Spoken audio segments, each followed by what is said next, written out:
안녕하세요, 청지기입니다. 지난 시간에는 백운밸리가 왜 저평가되고 있는지, 그 첫 번째 이유로 광역교통체계의 부재라는 구조적인 문제를 짚어봤습니다. 오늘은 그 두 번째 이야기입니다. 바로 분양 당시 약속되었던 복합 쇼핑몰 계획, 특히 롯데 복합 쇼핑몰 3부지와 2부지 문제에 대해 말씀드리겠습니다. 이미 여러 차례 말씀드렸던 사안이지만 이 문제는 단편적으로 보면 안 됩니다. 그래서 오늘은 처음부터 차분하게 그리고 사실에 근거해서 정리해보겠습니다. 영상이 길지 않습니다. 끝까지 한 번만 들어주시고 동의가 되신다면 좋아요와 구독도 부탁드리겠습니다. 롯데 3부지 문제는 단순한 개발 지원 문제가 아닙니다. 이 사안의 핵심은 처음 주민들에게 무엇이 약속되었는지, 그 약속이 어떤 과정에서 훼손되었는지, 그리고 그 결과 누가 이익을 보고 누가 손해를 보았는지에 있습니다. 이 이야기는 2012년으로 거슬러 올라갑니다. 당시 신세계와 의왕시, 의왕도시공사는 백운지식 문화밸리에 초대형 복합 쇼핑몰을 조성하겠다는 투자 양해각서, 즉 MOU를 체결합니다. 당시 언론 보도에는 수도권 남부 최대 규모 쇼핑, 문화, 엔터테인먼트가 결합된 랜드마크라는 표현이 등장했고, 백운밸리는 단순한 주거지가 아니라 자족형 도시로 성장할 것이라는 기대가 만들어졌습니다. 그리고 2014년 4월 신세계와 체결한 MOU가 무산된 이후 이번에는 롯데가 등장합니다. 롯데는 의왕시 하기동 백운지식 문화밸리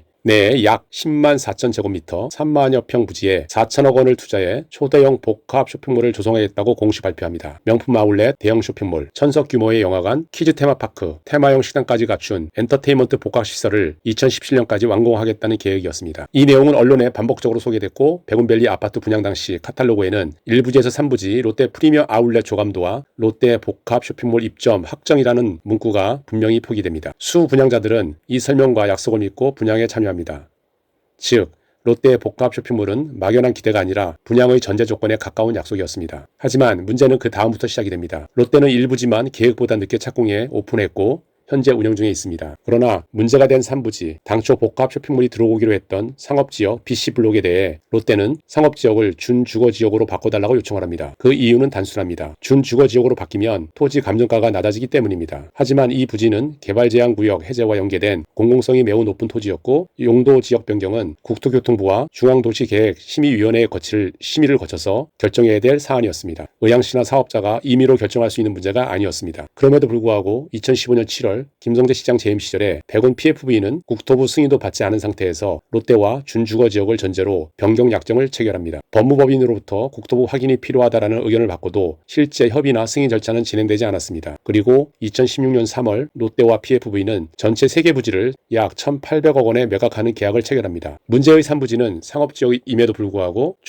준주거지역을 전제로 한 감정가 393억 원으로 계약이 됩니다. 정상적인 상업지역 기준이었다면 부지 가격은 2배 이상이었을 겁니다. 더 심각한 문제는 이 계약에 백운밸리 전체 사업지구 내 롯데와 동종업종, 대형 유통시설 입점을 제한한다는 주민들에게 알려지지도 않은 독소 조항이 포함됐다는 점입니다. 이 조항으로 인해 다른 대형마트나 대안적 상업시설의 가능성은 당시에 사실상 원천 차단됩니다. 이 부분은 이 부지의 용도 변경을 승인하지 않았습니다. 그 결과 김상돈 시장 재임 시절인 2020년 9월 감사원은 정상 감정가 약 604억 원의 토지를 393억 원에 매각한 것은 211억 원의 부당한 저가 매각이라고 결론을 내립니다. 이로 인해 의왕도시공사 관계자들은 중징계 처분을 받습니다. 민선 5기 6기 시절 매각되었던 땅은 민선 7기에 와서 감사원 지적에 따라 반환이 됩니다. 2021년 롯데는 3부지를 PFV에 반환하였고, 주민들은 이때만 해도 이제라도 처음 약속대로 복합 쇼핑몰이 다시 추진되겠구나 기대했습니다. 하지만 현실은 달랐습니다. 이 부지는 주민 의견 수렴이나 공론화 없이 복합 쇼핑몰이 아닌 일반 상업시설 용지로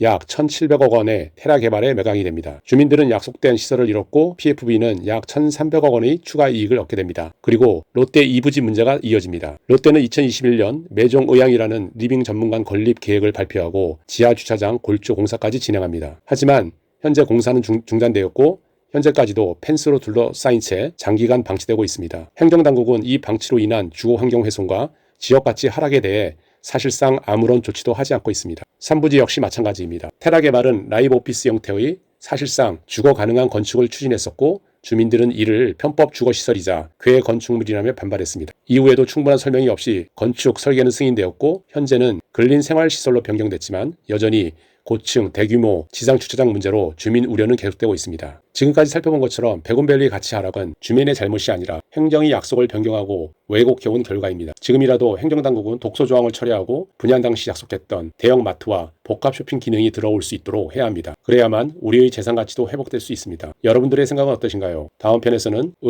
복합 부지 문제를 같은 시선으로 살펴보겠습니다. 오늘은 여기까지 하겠습니다. 혹시 사실과 다른 내용이 있다면 언제든지 연락 주시기 바랍니다. 청직이었습니다. 감사합니다.